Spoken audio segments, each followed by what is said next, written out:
Aloha. Welcome to the Walking in Aloha, Let's Talk Story podcast. We're so glad to have you here. Et como mai. Now here's our podcast host and award-winning author, Michelle.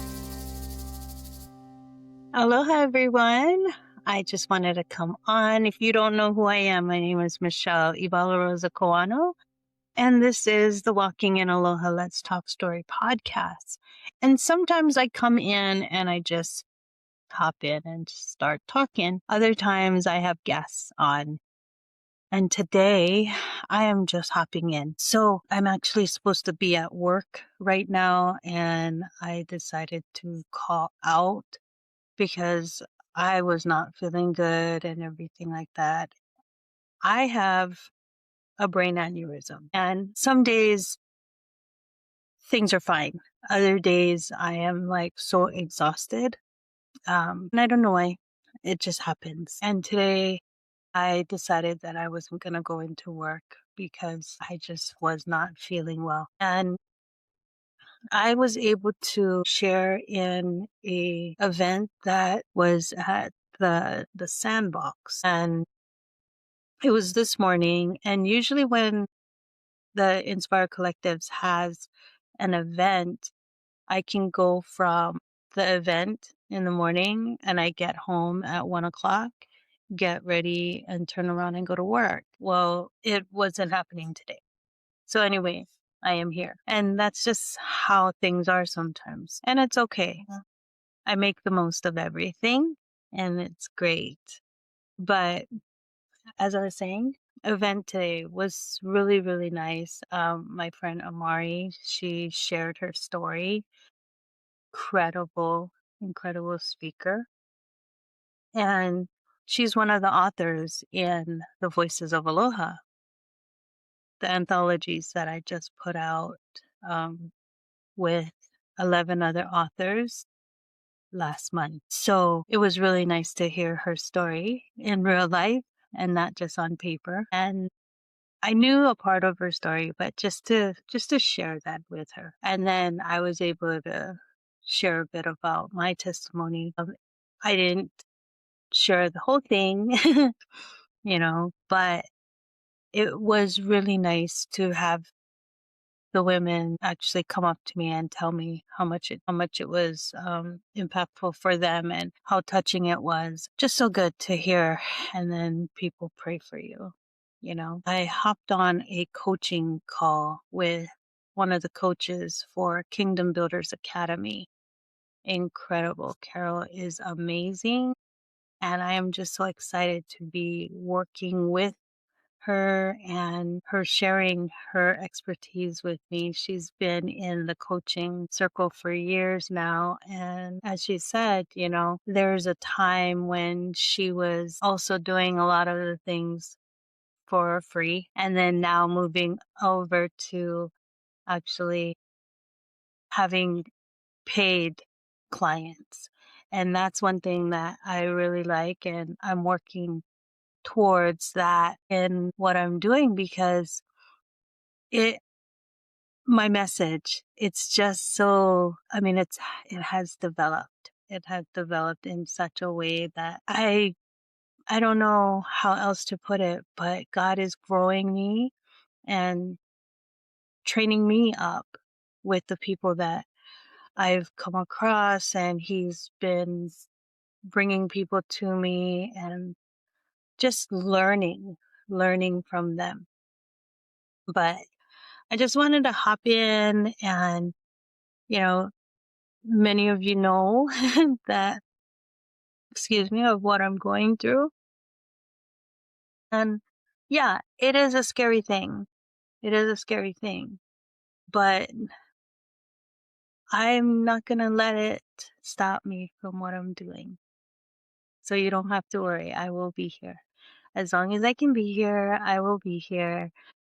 And one of the ladies shared today, and she said, I'm so glad that they found the aneurysm because her husband or her husband's brother, I'm so sorry that I forgot that part, actually had a brain aneurysm but passed from it. And as I was speaking with the ladies, I did say that when you hear someone had a brain aneurysm, it's because it was too late. The reason why you're hearing it or somebody's talking about it is because, oh, so and so passed away because from a brain aneurysm or something to that effect. Up until now, I never knew anyone else who has a brain aneurysm. They always had a brain aneurysm. You know what I mean? And so when she shared that, I was like, that is so hard to hear, but encouraging also because, like she said, prayers and the positivity, all of that I bring is so inspiring. And I can't take it. I know I'm the one speaking, but God is the one that puts me in those places. And I don't know how else to handle this of what I'm going through except to do what I'm doing right now, which is sharing my story, sharing what I'm going through, sharing the fact that, yes, it is true. It is what it is. I actually have an appointment next Monday with the neurosurgeon, you know, because I want to know if there truly is a second opinion. Can they really do something? Or is it that line of it is safer to watch it? That one line of it's safer to watch it. Is that just the whole case? Just watch it. There's times when I'm like, well, that doesn't make me feel any better. But I'm not a doctor. I'm not a doctor. And I don't know how else to handle it except for the fact that I need to trust God and I need to trust the fact that He'll place people where they need to be so that I can get the help that I can get. But other than that, things are good. Like I said, headaches, the fatigue, those things, yeah, I'll deal with it. If I go to work 3 days in a row and then on the fourth day I'm like, I just can't, then I just can't. I'll go to work on the fifth day, things like that. It is what it is, but I have to do what I got to do, right? And so, yeah, all of the documentations are being processed as we speak, the FMLA and all of those things, because people sometimes don't understand. Sometimes they look at you and they're like, you look fine. That is the hard thing about the disabilities and the diseases that can't be seen. You can't see it, So it is, sorry, I have something that just popped up on my screen. I guess now it's just popping up more things. Apologize for that. My printer somehow wants to get updated in the middle of me talking. I don't know what happened. Anyway, so, as I said, sometimes I come in just to come in and check up on everyone and let you know how I'm doing and let you know what I'm doing. And sometimes I come in and I have a guest, and I love having my guests on, doing those interviews with them from all over the world. I've been blessed to speak to people literally all over the world. Saudi Arabia, Spain, Africa, and Canada, and just all over. So it is a blessing, and I'm thankful for each and every one of them. Um, and just to come in and just to say hi, let you know what's going on, let you know what I'm doing. So I think I posted it before. There was a manifesto that I posted because I work with coaches in different places. Carol, she's on the East Coast side in the US. And then I work with coaches that is in Australia. And the time differences are crazy, but I work it out. And did you know that Hawaii is like the last time zone in the entire world on the planet? There is nobody later than our time. So, like I said, differences are crazy. And I try to adjust where I can. But I mentioned I did post it earlier, and it was about a new movement that God has placed on my heart. And that movement is the Aloha Always Global movement, right? Aloha Always Global, because I've been seeing it more. And people talk about proof of concept, and I think it's been proven already that through the podcast and interviewing people all over the world that yes, aloha in the way that God gave it to me. Aloha is aloha in Hawaii, right? And you hear aloha and people live aloha. And if you look at it, there is actually an aloha law or something like that. You can actually Google it. And they do use the breakdown of the ALOHA in Hawaii also. And I never knew anything about that until after I wrote my book and realized that I was using an acronym, right? The ALOHA. And then I actually researched that and I was like, oh, wow, that is so crazy. Because, like I said, I never knew that they're born and raised here in Hawaii. And I never knew that there was like this aloha law and it was actually broken down in that way. So for me to be using it the way that God has given it to me is so different in my circle anyway. Like I said, I never knew that it was done that way. And I appreciate the fact that God is so great. He is so huge that he can do it like that and show me that, yes, it is this framework that he gave me, but it was also someone else's that is now here in Hawaii. And I learned aloha because I live here in Hawaii, right? I learned the way that we do things and being right and being pono and living that aloha way. It was just the way that we were taught.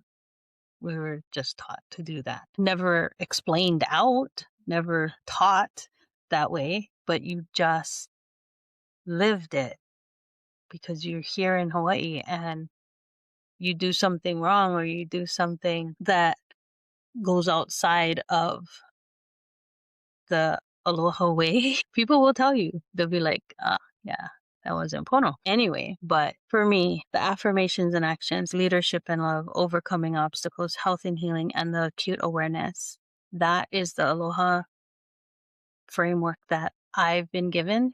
And I've shared it with people all over the world. So now that I have this new movement, the Aloha Always Global, I want to be able to share aloha with more people in a wider scale and actually teach people that through the framework that I have, that they can also share that. So I don't want to be planting, like they say, planting your own garden, but I want to be teaching people how to plant their own because your voice matters. Your voice is very important. The stories that you have to tell is incredibly important. It could be the one thing that someone else is praying for and you just don't know it. Because as long as you keep it inside or keep it hidden, that person who is wanting your story or needing, not wanting, but needing your story, needing you to share your breakthroughs of how you got from point A to point B and what what is the way that you walk through that, it could be so empowering to someone else. And that is what I want to share in the Aloha Always global movement. So there's just a lot of pieces that's coming together, you know. Don't be surprised if you get a call from me and be like, hey, you know what? I'm working on this stuff. So if you can help me out, yeah, you know, can you like to this project that I'm doing. And it's just because we're never meant to be alone. We're not meant to do things on our own and alone. It's always better in a community, always better when you got the help of other people. And that's just the way that I know that God is calling me to do it. And working, like I said, with my coaches and things like that, I know, I know that what I'm doing, people see what I'm doing And there's I guess like as a professional, right? As a professional, there's just things that we need to do and things that we need to put in place. So I love the fact that now I'm an international speaker. I love the fact that I've published now 4 books, and in the last 2, other people other people became authors. And that is so special to me because, like, I was told that I am now becoming the multiplier and that sharing my story and sharing how I've done things and how I've gotten through things can now help someone else. So, yeah, I love what I'm doing and I'll continue to do it until I can't. Thank you for joining me here today and just hanging out with me for a bit and listening to me chat. Be on the lookout for things like that, the things that I'm doing, the projects that I'm doing, and be a part of it. And it is my ask that if you do get a call from me or whatever, and if you could help me out in this area, please feel free to do so because, like I said, we're not meant to do any of this alone. And I am so, so glad for the ohana that I have through all of this, through the speaking, through the writing, through all of it. God has shown me that the reach is going further than I ever believed. So until next time, mahalo for coming and staying a bit and talking story. Until next time, ahui ho. Thank you for joining us here on the Walking in Aloha, Let's Talk Story podcast. Before leaving, please hit that subscribe button. God's blessings always and ahui ho.